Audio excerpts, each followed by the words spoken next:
What up, though? What up, though? What up, though? It's your big homie, Big Feezy. Listen, before we even get into the story, this advice and this information that I'm about to give you guys have absolutely nothing to do with this story, but I just felt like getting it off my chest, giving it to somebody. Number one, if somebody playing on your top, not valuing you the way you know you are of value, cut them off. Cut them off, bro. They do not deserve to be a part of your life. There's no ifs, ands, and buts about it. Second part, that's information as well as a lesson. On this membership, bro, I have spoke of things like my relationship with my mama, relationship with my son mama, situation and relationship with my son, situations where I have been arrested and went to jail, and most recently, situation about me being inside the mental institution, the psych ward. Bro, these things are not easy to get on the internet and just talk about. And you know thousands of people is going to see it, people that you never met a day in your life. It's not easy to do that.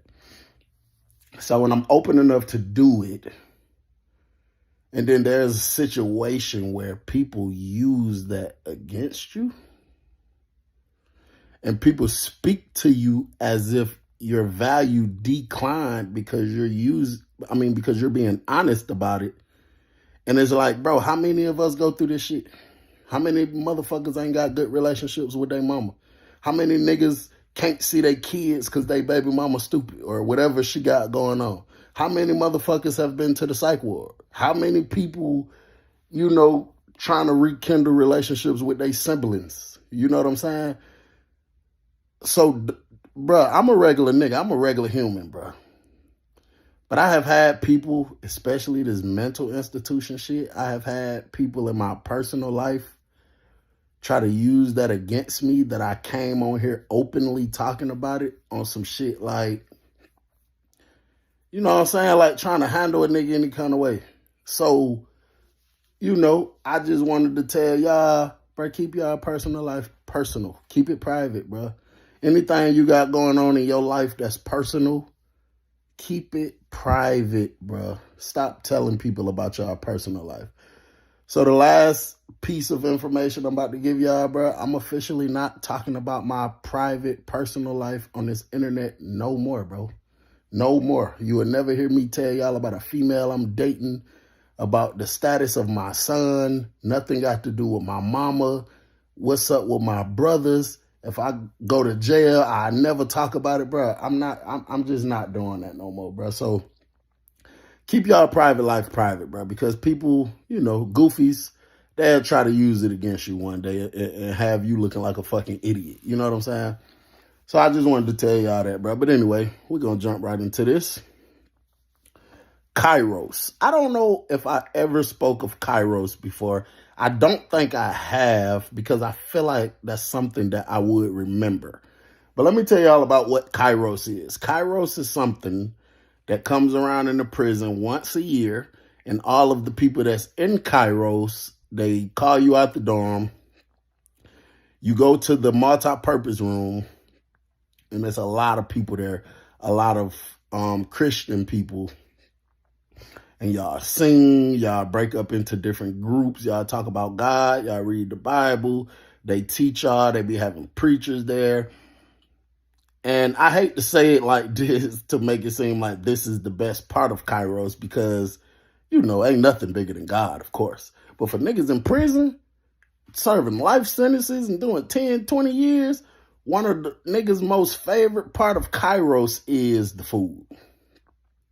Bro, they bring you real free world food, bro.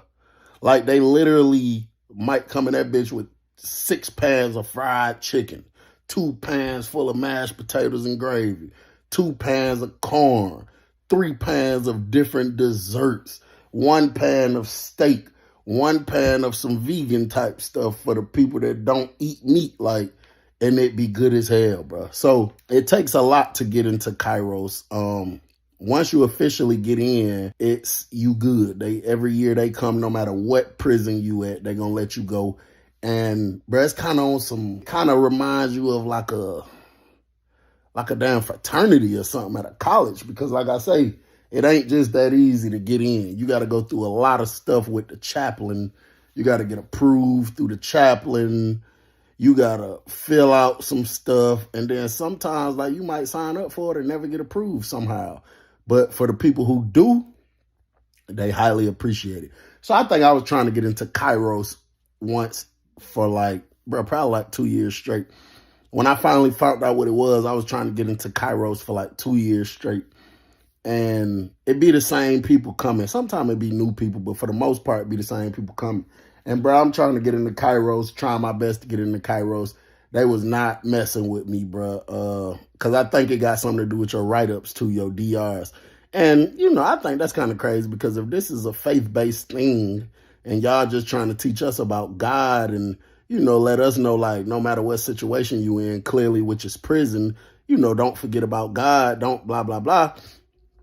I just don't think, you know, if I got a write-up last week for not getting against the wall when the officer said, I don't think that should really have anything to do with my belief system and who God is. But hey, man, they got their rules. It is what it is. So I've been trying to get into Kairos, bro, for probably like 2 years. So old school that I told y'all that was cussing me out in that facial video when I said that girl said she went and got a facial, he pushed up on me one day. He came to the room, he opened the door, he like, see me here. I was like, what's up? He was like, come here, man. So I came out there, walked all the way to his room. I'm like, what's up? He like, just chill, young nigga, just chill. And I'm just like, bro, you could have been just said something, told me something, you know what I'm saying? So we get all the way down there to his room. He pulled out a piece of paper and they got a list of names on it. He pointed at my name and got my first and last name on it. He said, they accepted you into Kairos, young nigga. So I was like, oh, hell yeah, that's hard, bro. So he was like, yeah, they accept you in the Kairos. Don't come in Kairos with that dumbass shit. Being dumb is a shit sandwich. Don't come in the Kairos with all that. Just come chill. Nigga, bring your Bible. You know what I'm saying? I'm just like, yeah, all right, whatever the way. We go to Kairos for the first time. When we went into Kairos, bro, listen, you know how I told y'all, they, like, when you go to church or when you go to certain events or certain things in prison, they separate the dorms. Like, even when we go to yard call, it used to be to the point everybody on this side of the prison go out together, but they stopped it. And like, if they call yard for my building, I'm only going to be on the yard with people in my building. And, you know, that's just how they stop violence and all kind of extra stupid shit from happening that be going on in prison. So with Kairos, it's not like that. With Kairos, every single person that is a part of Kairos is all in there together. So it could be a nigga you've been beefing with on the other side and y'all got to stay away from each other. If he's a part of Kairos, he's going to be in there. You know what I'm saying? I saw a few people I didn't like, that I didn't agree with the first time I went into Kairos, but you know, we ain't on that. We ain't here praising God. So it is what it is. Bro, we ate, bro. It was amazing. Then they let you take a plate back to the dorm. I'm talking about, it was straight, bro. It was this one dude in Kairos running a little group. And I said to myself, I said, I'm so glad I'm not a part of his group. And you could clearly tell that he lived a non-heterosexual life. You know what I'm saying? I just, and before y'all start saying little goofy shit, I have no problems, none whatsoever, against people that live that way. None. But I did make a note in my head and said, damn, I'm glad I ain't a part of his group. The second time I've been to Kairos, when we came in, you give them your ID. They say, hey, brother. Oh, praise the Lord. We're so happy you came. They shake your hand. They give you a hug, all that stuff. They tell you where to go sit at. This time, I was in his group. This is a large Caucasian man.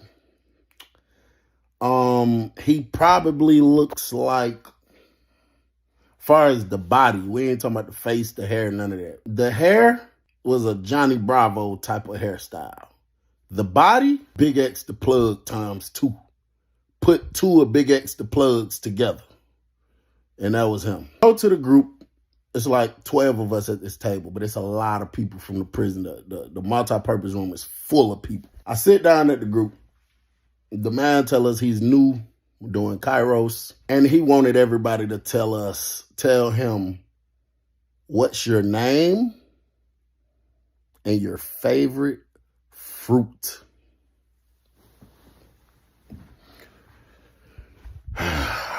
People get to saying, hey, my name is Zach. My favorite fruit is this. My name is such and such. So when everybody said what they said, he said, is there anybody that didn't go? So I don't say nothing. So he go to read the names off. I guess he's checking the names as he go. So he get to my name. He like, who's Bill? Who's Bill? But of course he wasn't saying Bill. He was saying my real name. He was like, who's Bill? Who's Bill? So everybody go to looking at me. So I'm like, me, that's what's up. What's up? He said, what's your name and your favorite fruit? I said, bro, you just said my name. You know my name. He said, yeah, but I have my own tactics and I do it this way just so everybody can get acquainted. I say, well, shit, we all live here together. I know every nigga in here, so we already acquainted. And I wasn't trying to be a jackass, bro. It's just I wasn't feeling it, bro. And he was like, well, it's for me to get acquainted with you guys. So, that's the reason I asked these questions. He said, so what is your name and your favorite fruit? I'm trying to figure out what the fuck do my name and a piece of fruit got to do with God? You trying to teach me about God? We here to praise God. We here to worship God. What the hell do a piece of fruit got to do with anything? So I asked him, I say, look, bro, with all due respect, what does my name and a piece of fruit got to do with God? How is that even the same? Like I don't really understand where you're going with this. He was like, well, trust me, I'm going somewhere with this. Trust me, I'm going somewhere with this. I'm like, bro, my name Chris, my favorite fruit is a pineapple. So he said, okay, pineapples are pretty good. They're pretty good. You know what I'm saying? So I guess there was one last person beside me whose name he forgot to check off. Because I thought I was the last one, but clearly I wasn't. After me, the man called on one other person. When he called on the other person, this guy said, my name is such and such, and my favorite fruit is a banana.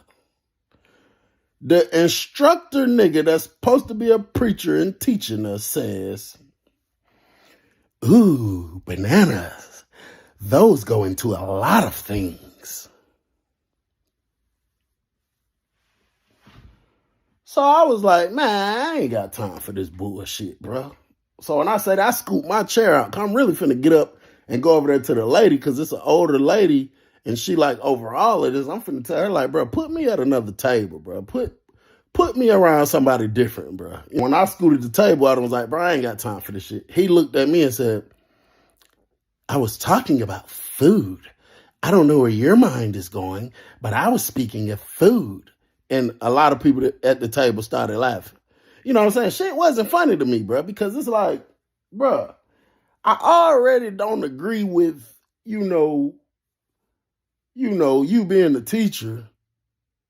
You know what I'm saying? You living the life you live. I just don't agree with this, bro. You know what I'm saying? So I get up, I walk over here to the lady. I look back, I walk over to the lady. Dude's staring at me. He ain't even finished talking. I guess he feels offended.